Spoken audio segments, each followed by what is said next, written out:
ఏకంగానే ఒక ఆయన ఆర్థిక శాఖ ముఖ్య కార్యదర్శికి వేశారు. 19 రోజులకే ఆ శాఖ కార్యదర్శిని పీకేశావు. ఆర్థిక శాఖ కార్యదర్శి ఎందుకు ట్రాన్స్ఫర్ చేశారు? ఇప్పుడు బడ్జెట్ ఎందుకు పెట్టలేకపోతున్నారు?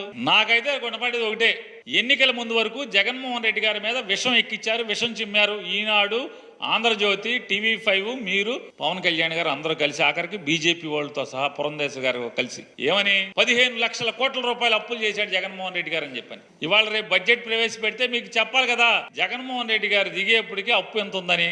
మరి 15 లక్షల కోట్లు కనపడాలి కదా, మీకు కనపడతలా. సెర్చ్ లైట్లు వేసుకుని ఎతుకుతున్నారు, ఫ్లడ్ లైట్లు వేసి ఎతుకుతున్నారు, అన్ని శాఖలు ఎతుకుతున్నారు. ఎక్కడ 15 లక్షల కోట్లు అప్పులు లేవు. నిర్మలా సీతారామన్ గారు చెప్పింది, అరే బాబు 4 లక్షల చిల్లర కోట్లేరా బాబు, ఊరుకోండి, సావండి, ఆపండి అని చెప్పని ఆవిడ నిన్నగాక మొన్న కూడా చెప్పింది. ఇప్పుడు మీరు బడ్జెట్ ప్రవేశపెడితే మీ భాగవతం అంతా బయటపడుతుంది, మీ బండారం బయటపడుతుంది. జగన్మోహన్ రెడ్డి గారు ప్రెస్ మీట్ పెట్టి లేకపోతే రేపు అసెంబ్లీలోనే మిమ్మల్ని ఉతుకుతాడు. అదొక మీకు పీకులాట.